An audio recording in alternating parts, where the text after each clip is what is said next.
But he continues to win tournaments like last year's US Open, now, of course, with family commitments.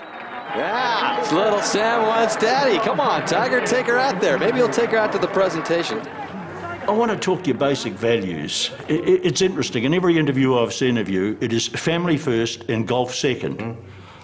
Always be like that? Always. Always. Where did that come from? Your dad, your mum? My mom.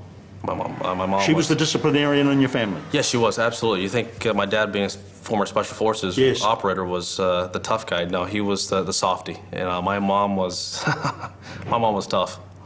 The interesting thing for me is that to get to the top in sport, you have to be selfish, you have to be focused. And here we are, where suddenly you were able to do that when you were single, but when you got married and had kids, you know, it's just family first. So how do you switch to make sure that you are the best golfer in the world as well as a good dad? Well, you don't, certainly I don't practice as much as I used to. I don't spend the amount of hours on a golf course and like I used to. But my focus is so much more intense than it ever used to be because I don't have the time. I know I have to get whatever I have to get done in a shorter amount of time. And it's very much like I was at Stanford. It's about time management skills. It's about understanding that. So you go back to that. The amount of books, the amount of material that we had to go through, and we're traveling all the time, practicing, working out, trying to get all your studies and trying to get everything. You had to manage your time. And you know, you go back to those foundations, that understanding, and you apply that to life. And I learned a lot at Stanford, and certainly it has applied once I've had a family. You know, it's been great, actually. It's been the best thing that's ever happened. Tiger and his wife Elin now have 2 children, 10-month-old Charlie and 2-year-old Sam. Can I digress? I have a son who did a PhD at Stanford. It's an extraordinary institute, isn't it? It is, and the amount of people and the diversity of people. I think that's what you come to realize when you're there is how many extraordinary people there are. From the athlete side, there's Olympians. From the academic side, I mean, we had a kid upstairs who built his own computer from scratch. Yeah. We had another kid upstairs in my dorm, my freshman dorm, that had completed every single class that Stanford had to offer in math, except for 2. By the time he was done with his second quarter, he was already working up the linear accelerator. So, I mean, it's just a different atmosphere. So it's quite interesting, but also then again, you learn so much of just about life from all these extraordinary people. Steve's hobby outside of golf couldn't be more different from the composure of the PGA, saloon car racing.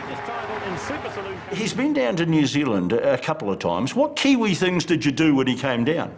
Oh, obviously, you know, we showed him around Queenstown, jet boating, bungee jumping. We're only there for Did he do a bungee jump? Oh, yeah. And, of course, stock car racing, that's part and parcel in New Zealand. You know, you can't go to stock car racing, you've got to eat a Moro bar and you've got to have tip-top vanilla ice cream. So, and fish and chips and a bottle of L&P. So I gave him all those delights from New Zealand and showed him a few of the adventure things you can do. Steve, I want to talk one golf shot because I just can't still believe it. I've watched it a lot of times. The 16th, 2005, the Masters. Is that the greatest golf shot of all time? Well, you know, you could say it's one of the greatest shots with a little bit of luck involved.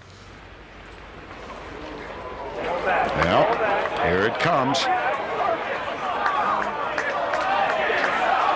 Oh, my goodness.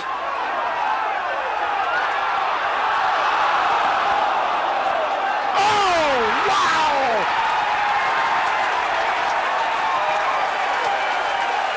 In your life, have you seen anything like that? You know, it was actually ironic how things turned out because obviously we've never ever practiced that shot. He's never been over that shot.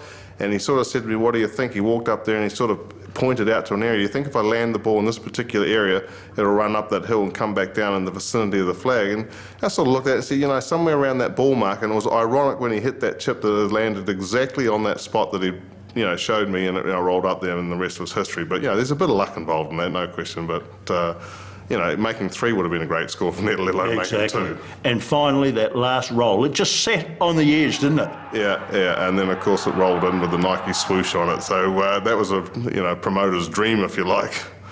You're conscious of all that stuff all the time. Like I see that, you know, you're looking after your sponsor there still.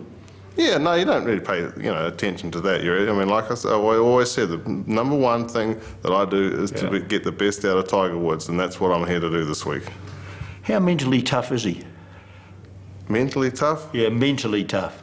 Murray, I've been a caddy for 31 years and I've been around sports. I've never come across anybody mentally tougher than this guy. I mean, he is unbelievably mentally strong and his belief in what he does is beyond anything I can comprehend. See where he grimaces, Gary. And that'll come about right now. Yeah, he said it is definitely after impact. Stevie tells me you're the toughest person he's ever met, mentally, physically. You hope the kids get that value as well. I hope they don't get my stubbornness. No, take that back. They got my wife's stubbornness, so that's enough. You obviously love kids. Tell me about the Tiger Woods Foundation. Yeah, the kids so far, we've got the Learning Center now up and rolling. It's been great. About 5,000 kids come through there on an annual basis. We've got obviously our fundraisers being the Jam in Vegas and a block party we have in Orange County for the Learning Center. Our golf tournament. So it's been pretty amazing how much we've expanded. But then again, it's not about golf. It's about kids and their education and about giving them an opportunity to make something of themselves from more of a cerebral side, not just a physical, trying to hit a high draw and high fade.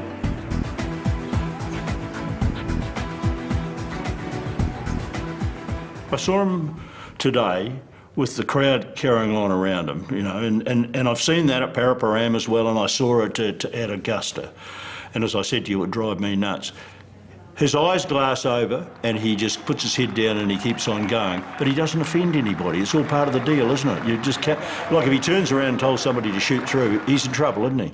Yeah, I mean, it's like if you make one mistake, you're going to get ridiculed by the media. He's aware of that, but, you know, he's played a lot of golf and he's had a lot of people following him from day one. You know, today's just another day like that, but, you know, it's part and parcel of it. You know, that's where caddy's got to help him as well, you know, to make sure the crowd's in the right position and you know, not going to affect how he's playing.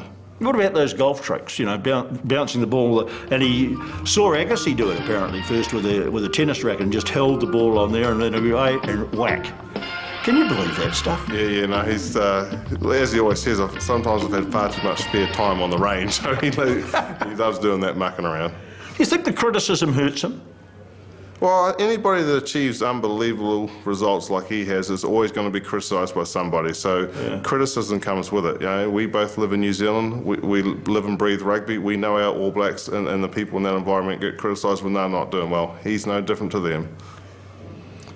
You're talking about New Zealand. In that one of the Nike ads that I saw, it was absolutely fabulous. A guy comes up and pinches all the golf balls as he's on the range, and then he comes up and pinches the Nike bag. And Tiger takes after him and tackles him. Now that's a West Auckland tackle. You showed him that. It's right round the neck, mate. It's a coat hanger, isn't it? Correct. Yeah, right out of West Auckland. But I thought Tiger's line when they asked him about the golf going to the Olympics, and he said, "Well, I'm going to have to bulk up if I'm going to play rugby." I thought that was because they didn't say golf or rugby. They just said, "What do you think about being in the Olympics?" You know, the opportunity of being in the Olympics. He said, "Oh, I'm going to have to bulk up if I'm going to play rugby." I thought that was great. Steve, this is being shown on Christmas night. How's the Williams family going to spend Christmas Day? Oh, the most important thing at Christmas is to give your love to your little ones and your family. So, you know, we don't often get to be all together on Christmas Day, so I'm really looking forward to that. And, you know, watching the little ones open their presents. My little son, Jet, his nieces, niece and nephew are going to come up and they, you know, rip all the presents in. That's like any kid. When we were all kids, we used to like doing that. So now to sit back and watch all the kids rip the presents open and get out there and, you know, whether it be a cricket bat or what it might be, get out there and rip into it. That's what we like to see.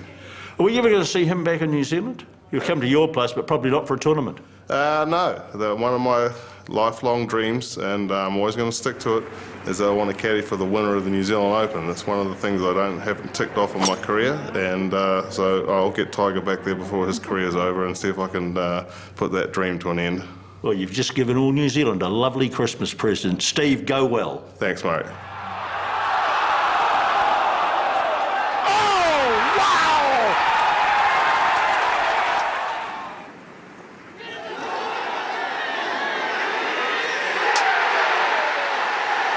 Expect anything different?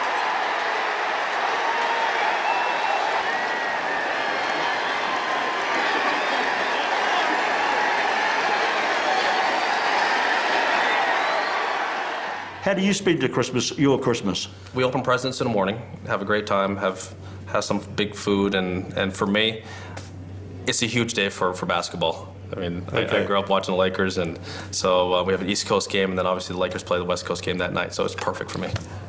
Thank you for the interview and the best of luck. You got it, thanks. Isn't it amazing that somebody can be such a perfectionist in one area of his life, the golf course, and so deluded and in such a mess in the area that really matters in his life, his family? Now Tiger Woods has got to find out himself whether he is as mentally strong as Steve Williams says that he is, because he's going to go under scrutiny like never before. And golf is a mental game. It's a game which demands things of men in particular, and Woods is going to have huge demands put on him. We'll be watching him as part of that scrutiny, and we'll be watching him with great interest.